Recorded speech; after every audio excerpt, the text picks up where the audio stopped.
This is Jeff Johnson, your host today for Insight Podcast.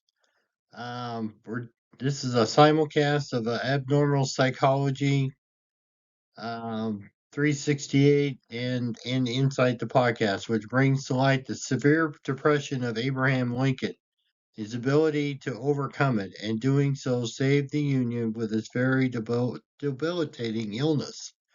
But now is the reason he navigated the Union to victory over slavery and oppression.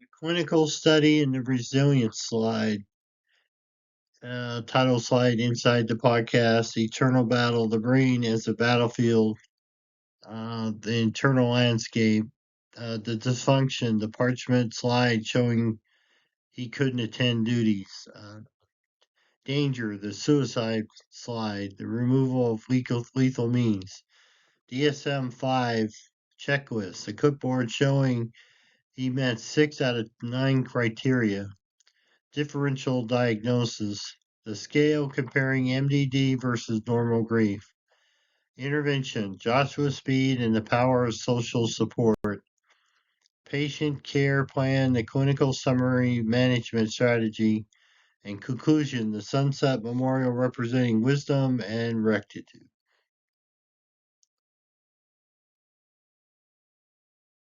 As we examine the clinical landscape of Abraham Lincoln, we must look past the statues and see the eternal battlefield. To understand the diagnosis of major depressive disorder, we have to recognize that while a war was dividing the Union, an equally devastating war was dividing his own mind.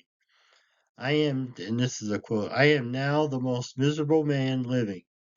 If what I feel were equally distributed to the whole human family, there will not be one cheerful face on the earth.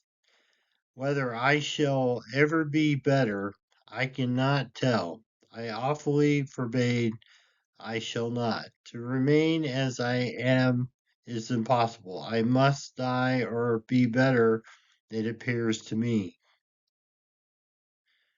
And if we look at this image, it combines the look of historical parchment representing Lincoln's letter and quotes about his misery with a clinical brain diagram designed to bridge the gap between the personal writings and the biological symptoms of depression we were discussing today.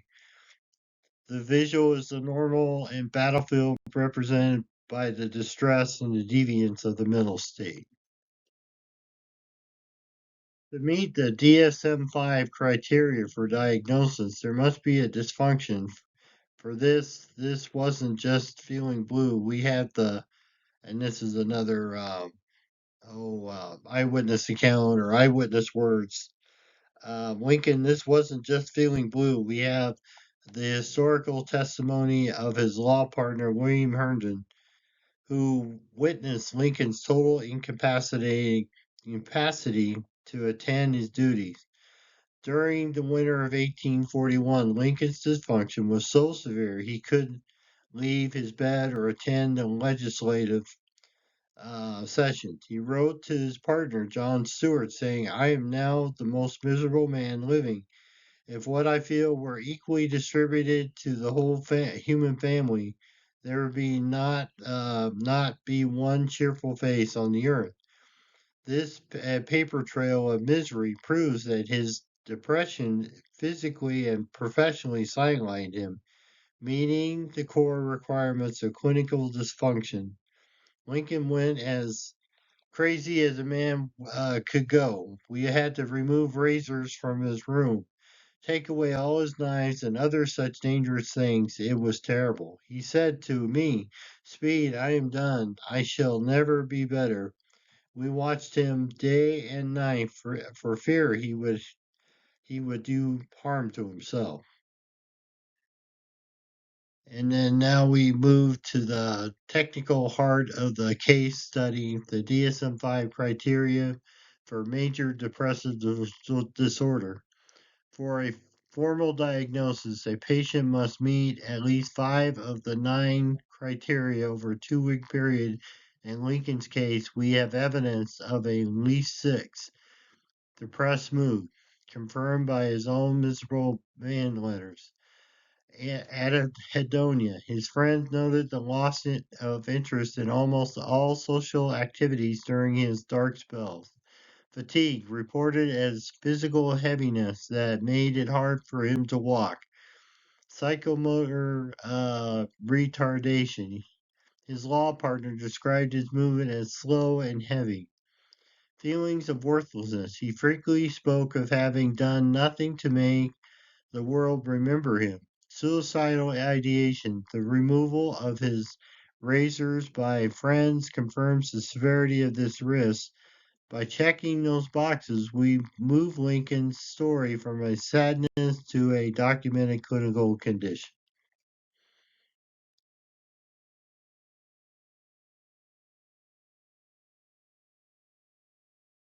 Welcome to the special clinical edition of Inside the Podcast. Today, we are looking at an internal landscape of one of history's most resilient leaders. In abnormal psychology, we don't just look at the behavior, we look at the internal environment.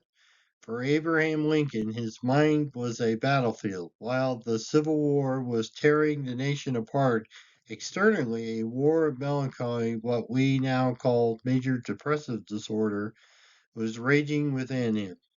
This slide illustrates that his condition wasn't a choice. It was a stormy, persistent atmosphere that he had to navigate every single day of his presidency. He lived with a sustainable soul only by acknowledging the gravity of the internal war. His melancholy dripped from him as he walked. His step was slow and heavy, and as if his feet were made of lead, he would sit for hours with his head in his hands, staring at the floor. Obvious to the world around him, his sadness was part of his very being.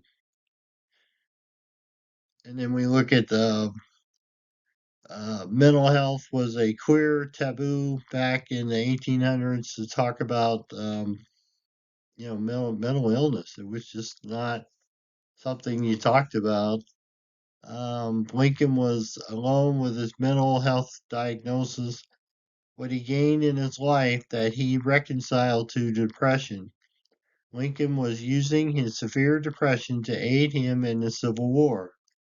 There was an article that came out in the magazine that talked about how Lincoln could go very deep in his ability to resist his depression, to think through and feel the gravity of this paradox that he was in. Finally, we must perform a differential diagnosis.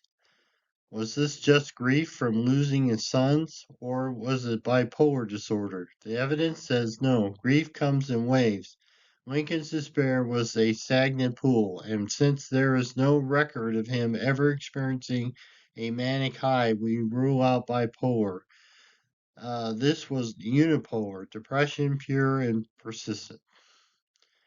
In our clinical review, we must answer the question, was Lincoln just grieving the loss of his mother and sons? We call this a differential diagnosis. While grief comes in waves, Lincoln's symptoms were chronic and static because the despair led to a total loss of self-worth and persistent suicidal thoughts.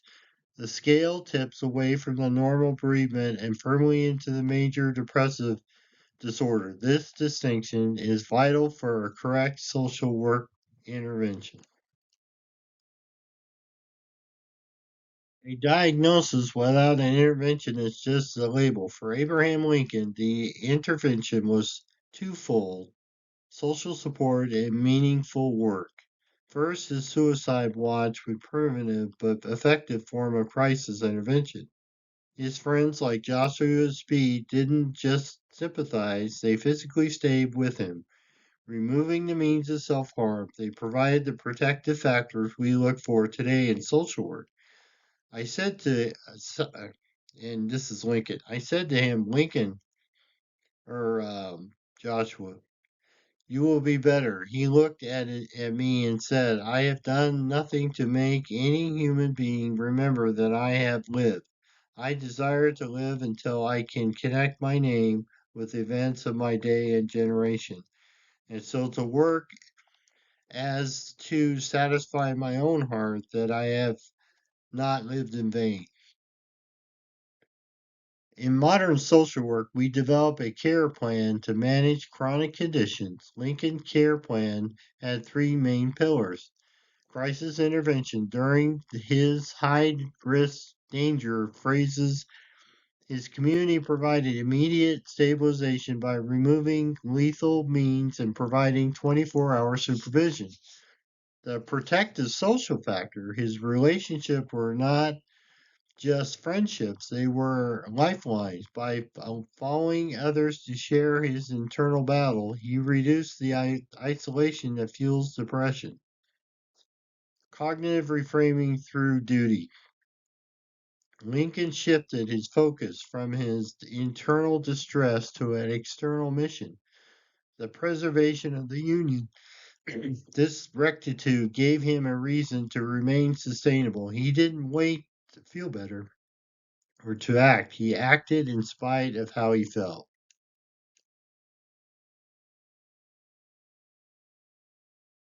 Lincoln proves that a clinical diagnosis is not a disqualification from greatness. He managed his darkness to light the way for the nation.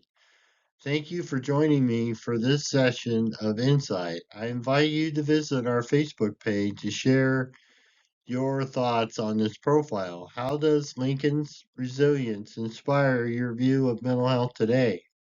I'm Jeffrey L. Johnson. Stay sustainable and grace and peace to you. In this case study, we find that Abraham Lincoln's melancholy was not a sign of weakness, but the forge in which his leadership was tempered. From a social work perspective, Lincoln represents the ultimate intersection of clinical vulnerability and environmental strength. While he met the rigid criteria for major depressive disorder, suffering through dysfunction, danger, chronic despair, he survived through the unique synergy of protective factors by relying on his community for crisis intervention and anchoring his identity in rectitude. A moral duty to the Union, he transformed a debilitating condition to a sustainable life. His story reminds us that the mental health is not an absence of a struggle, but the presence of tools and purpose required to navigate. Today, we're asking a difficult question. Can a who cannot leave his bed due to depression still save a nation? Let's look at the clinical reality of Abraham Lincoln. And this is the Inside the Podcast. This is what we usually do on the closing, and this is a historical perspective. Abraham Lincoln once wrote, I am the most miserable man living. If what I feel were equally distributed to the whole human family, there would not be one cheerful face on the earth. He was a man who lived in the valley of the shadow, a man whose friends had to remove knives and razors from his room for fear he would succumb to his own darkness. Yet Lincoln did not let the shifting sands of his emotions dictate the structure of his life. He found a rock in his purpose, the preservation of the Union and the liberation of the oppressed, and in growing desperate faith that drove him to his knees when he had nowhere else to go. And this is a benediction. May God, who sustained Lincoln in the dark halls of the White House, sustain you in your quietest hours of despair. May you find that even when your feelings are like sand, his promises are like flint. We pray that you receive the pure and the holier strength that Lincoln discovered,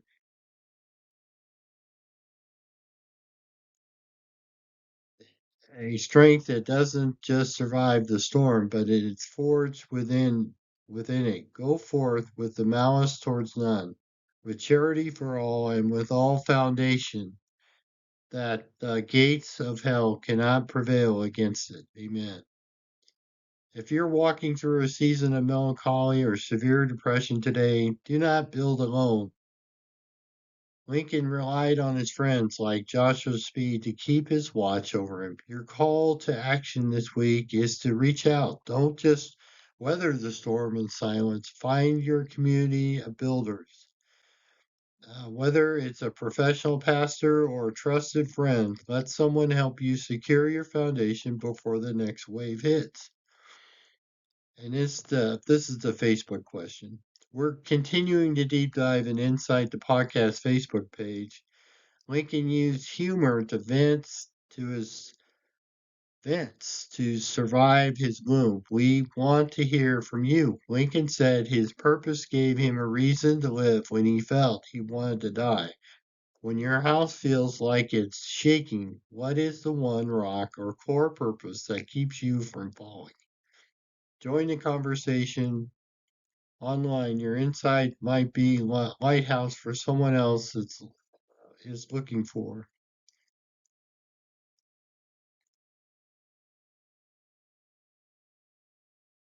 Historical note for sermon for your podcast.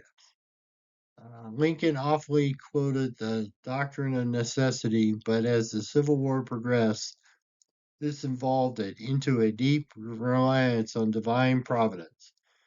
The illustration used the image Lincoln's haunted eyes from late war photographs as a visual of a man whose house was beaten by wind and rain, yet stood firm because his foundation was a rebirth of freedom. And you can get that Facebook page at http semicolon / inside the podcast rectitudes. All right, that's our presentation for tonight. God bless you.